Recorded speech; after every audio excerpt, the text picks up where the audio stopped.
जन्माष्टमी से पहले जल्दी लगा ले अपने घर में 2 पौधे। माँ लक्ष्मी दौड़ी दौड़ी आएंगी आपके घर। मित्रों, आज की इस वीडियो में हम आपको बताएंगे, यदि आप जन्माष्टमी से पहले अपने घर पर ये 2 पौधे लगाते हैं तो साल भर आपके यहाँ लक्ष्मी की कमी नहीं होगी। माँ लक्ष्मी आपके घर पर शीघ्र ही प्रवेश करेगी। तो आइए जानते हैं कि वह पौधे कौन कौन से हैं। दोस्तों, शास्त्रों के अनुसार वृक्ष तथा पौधे हमारे भवन की सुंदरता को बढ़ाते हैं और साथ ही वातावरण को शुद्ध रखते हैं।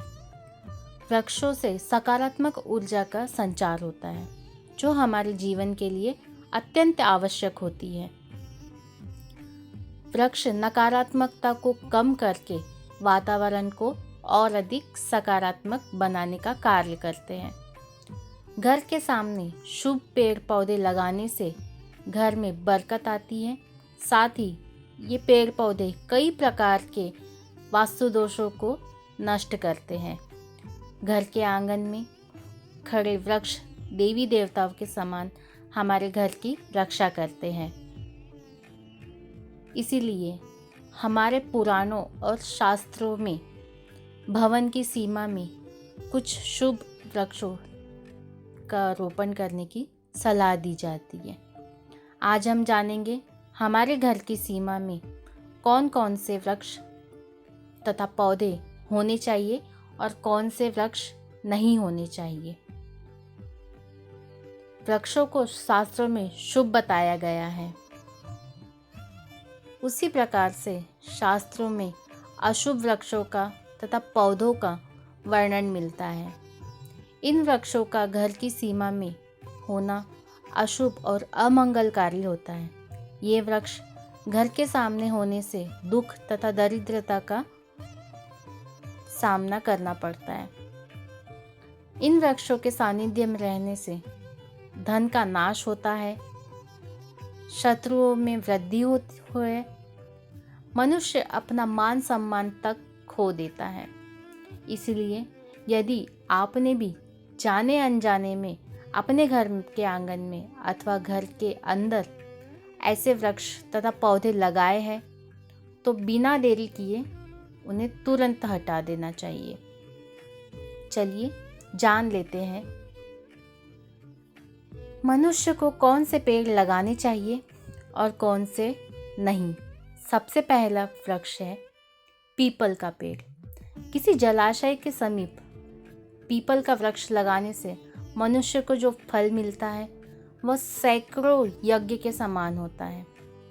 जब पीपल के पत्ते उस जलाशय में गिरते हैं तो पिंड के समान होकर पितृ को तृप्ति प्रदान करते हैं। इससे सभी प्रकार के पितृदोष समाप्त हो जाते हैं। श्री कृष्ण कहते हैं, जो मनुष्य नित्य स्नान करके पीपल को स्पर्श करता है वह सभी पापों से मुक्त होता है और कभी पराजित नहीं होता। पीपल को स्पर्श करने मात्र से लक्ष्मी की प्राप्ति होती है और उसकी प्रदक्षिणा करने से आयु में वृद्धि होती है। पीपल की जड़ में श्री विष्णु, तने में भगवान शिव और अग्रभाग में ब्रह्मा जी का स्थान होता है। सोमवती अमावस्या के दिन पीपल को प्रणाम करने से जो फल मिलता है वह 1000 गाय के दान के बराबर होता है। इस संसार में पीपल के समान कोई दूसरा वृक्ष नहीं है। साक्षात श्रीहरि इस वृक्ष के रूप में पृथ्वी पर विराजमान है। पीपल के वृक्ष को चोट पहुंचाना अथवा उसकी टहनी तोड़ना महापाप माना गया है। ऐसा मनुष्य एक कल्प तक नरक में रहता है और जो पीपल को जड़ से काटता है उसका कभी नरक से उद्धार नहीं होता है। दूसरा है आंवले का वृक्ष। श्री कृष्ण कहते हैं, आंवले का फल समस्त लोकों में प्रसिद्ध है और परम पवित्र है। आंवले को लगाने से स्त्री और पुरुष जन्म मृत्यु के बंधन से मुक्त हो जाते हैं।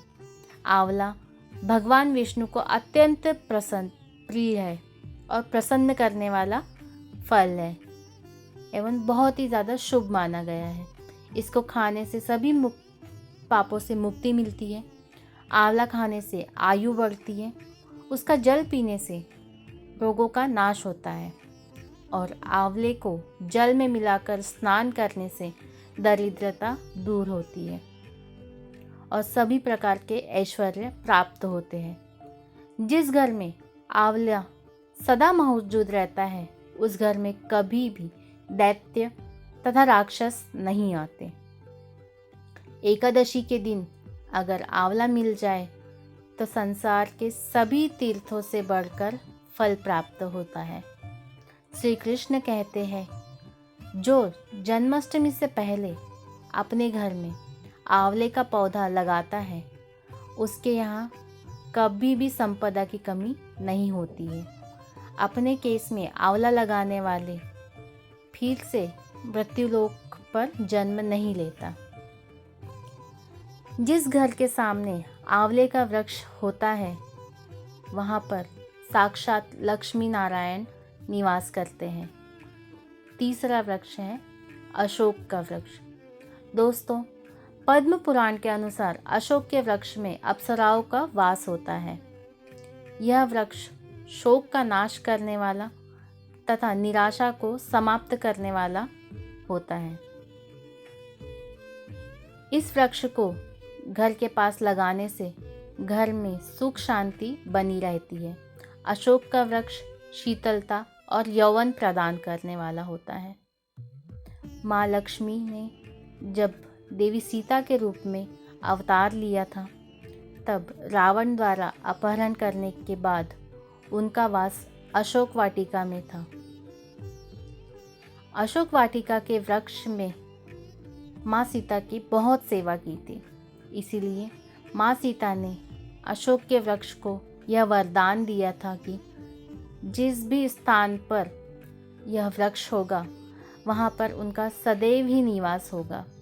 पद्म पुराण के अनुसार बेल के वृक्ष में भगवान शिव और गुलाब के पौधे में देवी पार्वती का निवास होता है। इसलिए अगर बेल के वृक्ष के पास गुलाब का पौधा लगाया जाए तो भगवान शिव पार्वती का आशीर्वाद प्राप्त होता है। उस घर में कभी दुख दरिद्रता नहीं आती है। उस घर में कभी अकाल मृत्यु नहीं होती है और कोई स्त्री विधवा नहीं होती। नारियल का पेड़ लगाने से पुरुष अनेक स्त्रियों का पति बनता है। तो मित्रों, जन्माष्टमी से पहले आप इनमें से कोई भी 2 पौधे या पेड़ अवश्य लगा सकते हैं। उम्मीद है कि यह जानकारी आपको अवश्य पसंद आई होगी। इस जानकारी से अधिक शेयर कीजिए इसे, वीडियो को लाइक कीजिए और चैनल को सब्सक्राइब कीजिए।